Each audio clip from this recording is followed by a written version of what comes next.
The grigri tree. I like to sit high in my grigri tree, where I can survey all below me. On top of the grigri, I'm a strong, dark queen, sitting on a throne of towering green. I hold the leaves close as the wind blows past. I kiss the raindrops as the thunder blasts. I'm the grigri queen, and I'm in command, protecting my tree from careless hands. Alone with a treasure no one else sees, hidden from the world and all who seek me. No one had to point out that I was different from everyone else in our village. It was clear from the first day I began climbing the grigri tree and staying up there for hours. "What's wrong with your daughter?" neighbors asked Mommy. "She's not right in the head," they answered themselves, when Mommy only shrugged her shoulders. Papi would say, "Nothing wrong with sitting in a tree. It's the same as sitting on a porch except it's higher." Roberto would climb up with me sometimes, but he got bored quickly and swung down, yelling like a monkey. Angela shook her head at me, and I said I would never be a real chica because chicas do not climb trees when they are 12 years old. Not even Guario understood, although he tried. He asked me once what I did up there. That was more than anyone else had ventured to inquire. I told him I looked around. He asked me if I didn't think I was wasting a lot of time when I could be doing something to prepare for my future, such as studying English. Guario always had his mind on the future. Sometimes I think that he was tormented by all of us who didn't particularly care what tomorrow was going to bring. And really, what was there to know? Either it would rain or it would not, but it was definitely going to be hot. And Mommy was going to cook and Papi was going to sit on the porch and the radio was going to play merengues all day. That was for sure. Besides, I already knew what I wanted to do in my future. I wanted to be a writer, but only Mommy knew that. If I told Guario, he would say I was unreasonable. If I told anyone else, they would laugh. But in my grigri tree, I would be anything I wanted to be, even a writer with words for everything I saw from my leafy green hideout. I could see the ocean glittering silver in the sunlight. I could see people trudging along the dusty road from Sosua, some balancing buckets of water on their heads. I could see boys playing baseball in the schoolyard with a tree branch bat and a rubber band ball. I could see the river meandering over rocks, hungry for rain. Far off in Puerto Plata, I could see Mount Isabel de Torres, a green giant with misty white curls dancing round her head. I could see the sleepy lagoon and the sad little homes of the lagoon people. I could see the birds that flew past my grigri, their ruby and gold velvet feathers shimmering on their tiny bodies. I could see the rainbows that glowed from the sea sky after rain passed. I could count the sunset roses in Señora Garcia's backyard. I could see my teacher climbing the hill near her house, and I could see Papi sitting on our porch nodding off to sleep. Then one day I saw something that I had never seen before, and I was so scared that I almost fell out of the tree. There I was looking at the sea when suddenly out of it rose a giant monster, tall and black and covering the sun with its shadow. Before I could scream, the monster fell back into the sea. I scrambled down the tree quickly and ran toward my house, shouting, "Papi, there's a monster in the sea!" Papi woke up from his siesta. "¿Qué pasa?" "A monster," I repeated, "a giant monster, and it's coming this way." I shouted inside the house, "Mommy, come quick! There's a monster in the sea! I saw it!" Mommy came outside and Angela followed her. They were drying their hands from washing the lunch dishes. Everyone looked at me as if I was crazy. "It's true," I said, jumping up and down. Mommy made me sit down and describe exactly what I saw. Before I had finished, Angela shouted my news to her best friend walking by. Then Papi waved over some of his domino-playing amigos and told them what I saw from on top of my grigri tree. Soon our porch was surrounded with people, all asking me to tell my story again. When I had told it for the 4th time, Señora Garcia, the colmado owner, began to laugh. "You must have fallen asleep in the tree and had a bad dream, cariño," he said. "No," I replied, shaking my head. "I saw it." But his words had relieved everyone's fear of a sea monster. "Yes," they agreed. "You must have imagined it." "No, you idiots," I wanted to shout. I didn't imagine anything. But I kept quiet because Mommy and Papi would not like it if I shouted at the neighbors and called them idiots. That was for sure. As everyone sat down on the porch to share a drink and talk about my sea monster, I slipped away and ran to my grigri tree. I heard Mommy calling me, but I pretended that I didn't hear and climbed up the tree fast. I needed to find out if what I had seen would come back.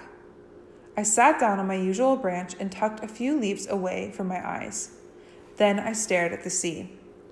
I looked so hard and for so long that its blueness filled up my eyeballs, and I had to blink a lot so I wouldn't go blind. The afternoon faded into evening, and the sea's blueness turned gray. I watched and waited. My stomach made grumbling noises, but I covered them with my hand. Then, just as I began to think that maybe I had imagined it after all, I saw a splash of white water. The splash of water rose up until it was high in the air like a magic fountain. "It's a volcano," I whispered. I remembered that my teacher had told us how many of the Caribbean islands had been formed by volcanoes that rose out of the sea. I gasped. Maybe I was seeing the beginning of a brand new island right next to the República Dominicana. As I kept on looking, a black shape emerged out of the fountain of water. It rose and turned as if doing a dance. And that's when I saw the gleaming white throat of the sea monster.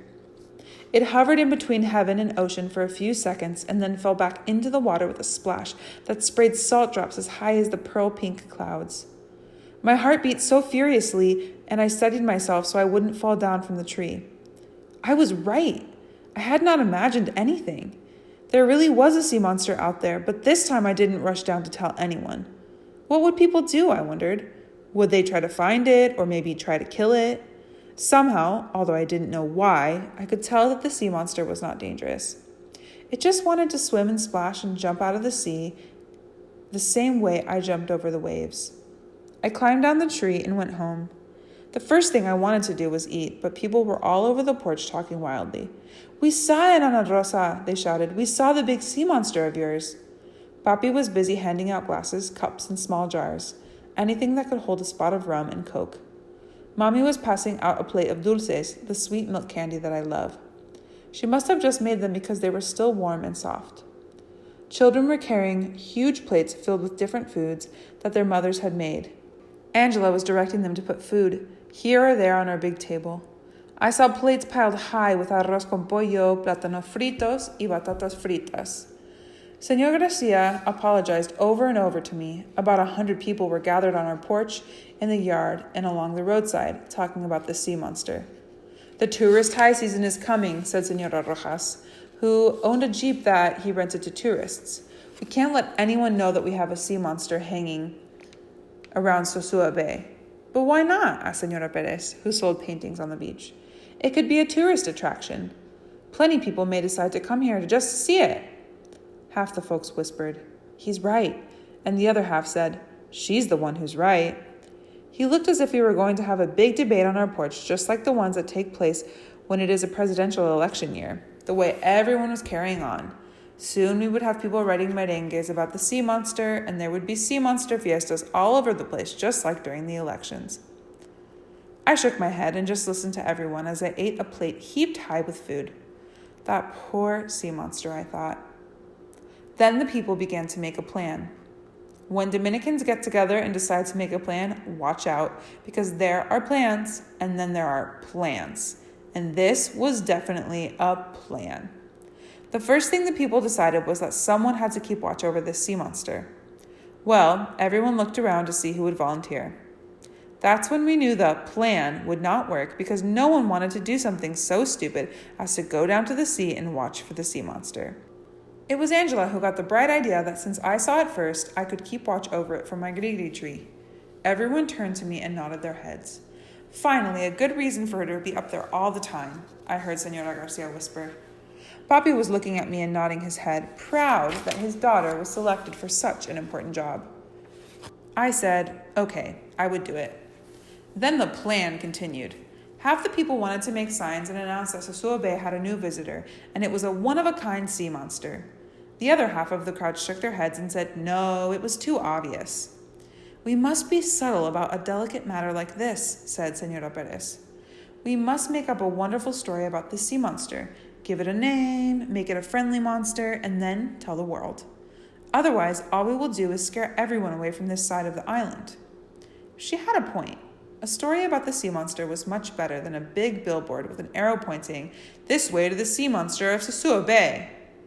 The idea of it all made me giggle. Wait until Guario came home and heard all of this. I could hardly wait for him to return from the restaurant. Well, said Señora Rojas, What will we name the sea monster? And who knows how to write a story about it anyway? Asked Senora Garcia.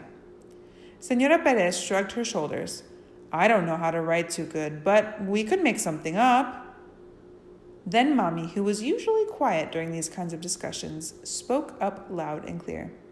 Ana Rosa would be the best person to write a story about the sea monster. I was shocked. This wasn't the same Mommy who worshipped silence. People began to shake their heads. A child to do something so important, they whispered. Yes, said Mommy. Let us give her a notebook to write in, and she will write us a story about the sea monster. If we don't like it, someone else can try. The way Mommy said it, so definite and firm, made people nod their heads in agreement. Well, it doesn't hurt to let her try, they said. So, Senor Garcia went and brought back a notebook from his colmado. Mommy gave it to me, and her hands were cold like the river. While the grown-ups stayed up late on the porch talking and drinking and eating, I went inside and began to write a story about the sea monster. First, I tried to give him a good name, but I couldn't think of anything. So instead, I thought about what he looked like. Then I imagined what he must feel like living all alone in the sea, different from all the other sea creatures. The fish and animals in the ocean were probably afraid of his huge size and his big nose and long swishing tail. And they probably didn't want to play with him. Maybe they whispered about how strange he looked. But the sea monster wanted a friend. Deep down, I understood exactly how the sea monster must feel. I began to write. I wrote page after page in the notebook the people had given to me. When I was finished, it was almost midnight. I went to the porch. Everyone was still there, laughing and talking and some dancing to the music on the radio. Children were asleep in their mothers' and fathers' laps. Some of the bigger children were sprawled out on a blanket on the floor, and the merengue music was a background lullaby for them. When the people saw me, they got so quiet. Someone turned off the radio. Some woke the children on their laps. Papi moved from his chair and put his arm around my shoulders. He led me to the front of the porch. Then everyone watched and waited. I stood there trembling, holding that notebook with my story close to my heart. I knew right then that this was it. The whole world would find out about me. I stopped thinking. I just started to read. I did not look at anyone, not Papi, not Mommy, or Angela. I read and read until I turned to the last page of the story. There, the other sea creatures invite the lonely sea monster to a big underwater fiesta, even though there is no one else like him around, and even though he is so big that he knocks over many of them with his big nose and tail. And the sea monster is so happy that he leaps out of the ocean, sending sparkling waves all around him in a giant ring of light. I looked up then, and I saw many things at once. I saw Papi sitting on the edge of his chair, strange and silent. I saw Mommy with her hands folded and her head bowed as if praying. I saw the neighbors smiling and nodding their heads. Then I saw Guario, who must have walked up to the edge of the porch while I was reading. It was Guario's face I focused on. He was smiling. My big, strong brother who worried about our future, my serious Guario, who almost never smiled, suddenly let out a loud whoop and grabbed me up. He spun me around and around. "Little sister, I'm buying you a new notebook every month, no matter what," he shouted. I closed my eyes so I wouldn't start crying there in front of all the neighbors. Guario always kept his promises. I would be able to write down everything now, everything I thought or dreamt or felt or saw or wondered about. I was so happy I thought I would leap as high as the sea monster. Then in the background, I heard clapping. The people had stood up from their chairs and were clapping for me. I heard shouts of how great my story was and people congratulating Papi and kissing Mommy's cheeks, telling them how lucky it was that I was so smart. I heard Mommy saying it had nothing to do with luck. I grinned and went over to her. She put her arm around me and squeezed my shoulders. "You're going to write many stories, remember, Greta?" she whispered in my ear. It was the happiest night of my life. We all forgot about the sea monster until the next day. Over the radio, a news broadcast announced that one of the humpback whales making its way to Samana Bay for the annual winter mating season had gotten sidetracked in Sosua. "But Samana Bay is only a 2-hour drive from here," said Papi. "Well, the poor whale doesn't know how to drive," Mommy teased. For 2 weeks, our humpback whale jumped and frolicked about in Sosua Bay, until finally heading east to Samana to join the other 3,000 humpbacks that go there every winter. But while he was in Sosua, I watched him every day from my grigri tree. The beautiful black and white sea monster had helped me to make my dream come true. I loved the whale, and I named him Guardio.